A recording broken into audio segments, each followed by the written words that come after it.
open. Oke. Hari ini kita bertemu lagi dalam program iSpeak. Oke, tapi sebelum itu Mister tetap ingin kalian untuk tetap menjaga jarak ya. Jadi hindari kerumunan, rajin-rajin cuci tangan, menjaga kebersihan kalian, dan selalu pakai masker, menjaga kesehatan. Ingat ya, kalau bisa minimalkan kalian keluar rumah, oke? Supaya virus atau wabah corona ini dapat segera hilang dan kita bisa bertemu tatap muka. Oke, langsung saja.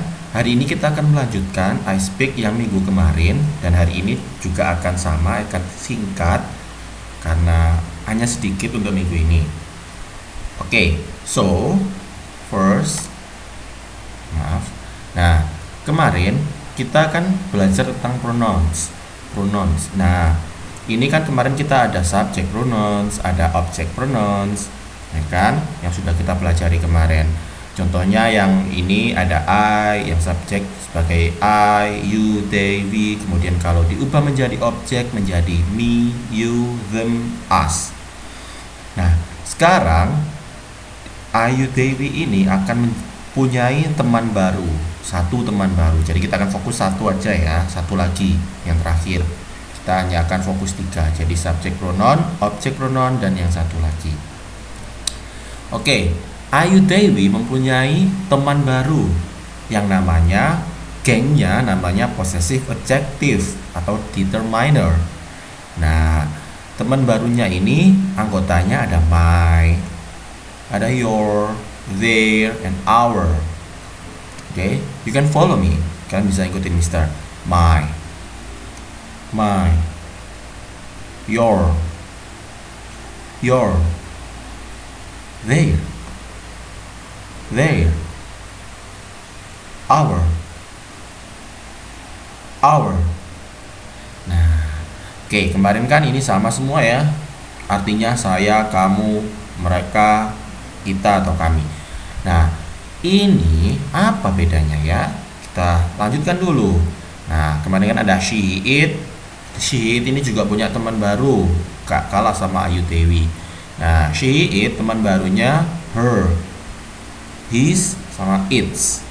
Her sama kayak ini ya, her, his, its.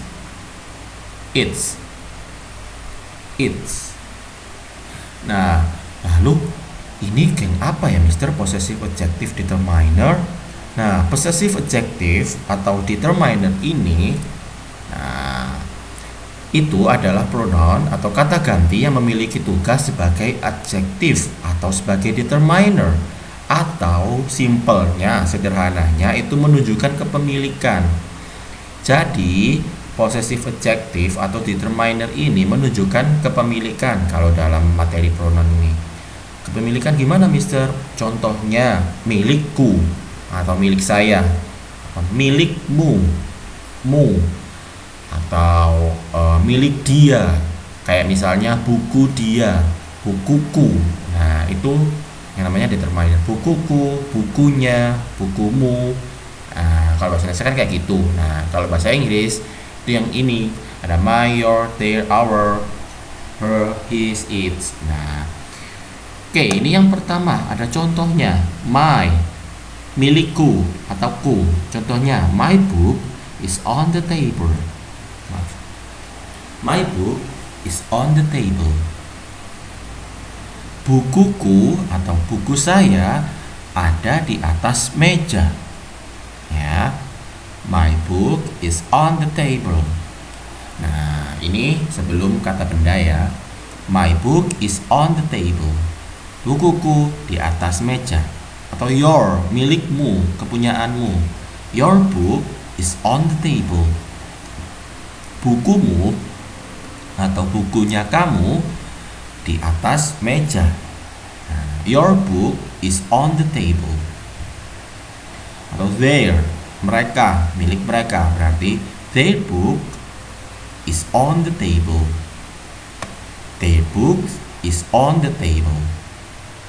Buku mereka di atas meja.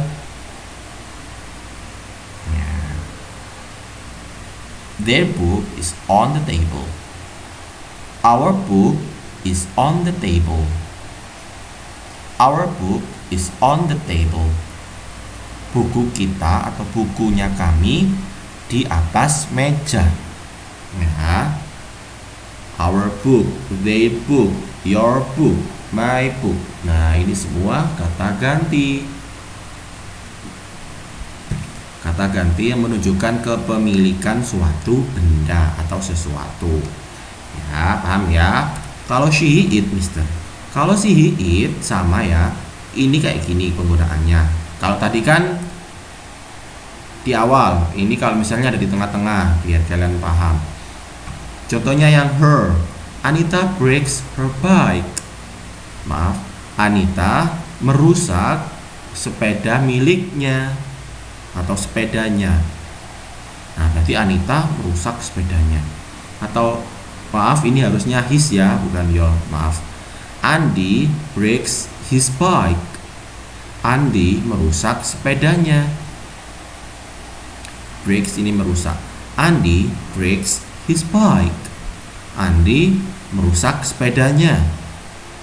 Atau it's ini biasanya kan bukan manusia, biasanya tuh hewan atau benda-benda atau makhluk lain yang selain manusia. Contohnya cat. The cat licks its tail. Si kucing menjilat ekornya. Oh, maaf. The cat licks its tail. Kucing menjilat ekornya. Ekor miliknya. Nah, it's his, her bike, his bike, its tail. Nah, paham ya sampai sini ya, gampang. Oke, now we have some examples. Jadi kita punya beberapa examples. Clue-nya ada ini. Warna hijau untuk subject pronoun, warna kuning untuk object pronoun, warna merah untuk possessive adjective atau determiner. Masih ingat ya, subject pronoun itu subjek sebagai pelaku. Object pronoun berarti sebagai objek yang letaknya di belakang. Kalau possessive determiner ini sebagai kata ganti kepemilikan. Maaf, yang menunjukkan kepemilikan. Contoh, I borrow your book. I borrow your book. I itu subjek sebagai subjek. Your, maaf ini harusnya warna merah ya. Your itu possessive karena milikmu, kepunyaanmu. I borrow your book. Saya meminjam bukumu atau saya meminjam buku kamu. Kemudian contoh yang kedua, Amir is buying food for us. Amir is buying food for us. Amir sedang membeli makanan untuk kita. Sebagai objek, sebagai kata ganti objek untuk kita, karena sebagai objek ya di belakang sendiri. Amir is buying food for us. Amir sedang membeli makanan untuk kita. And the last one, yang terakhir, she broke his ruler. She broke his ruler. Dia, she sebagai subjek karena depan, sebagai pelakunya. Nah, dia merusak penggaris miliknya. Tapi di sininya dia ini laki-laki ya yang di sini ya. Berarti mungkin ini Anita merusak penggarisnya temannya yang cowok. Jadi she broke his ruler. Dia merusak penggaris miliknya. Nah, siapa yang merusak? She. Dia. Lalu apa yang dirusak? Penggaris milik dia, laki-laki. Nah, penggaris temannya yang laki-laki. Nah, berarti kan pelakunya she. Dan yang dirusak his ruler atau penggarisnya. Nah, sampai sini paham ya? Cukup gampang, bisa dipelajarin lagi. Dan terima kasih. That's all for today. Thank you very much. See you next time. Wassalamualaikum warahmatullahi wabarakatuh.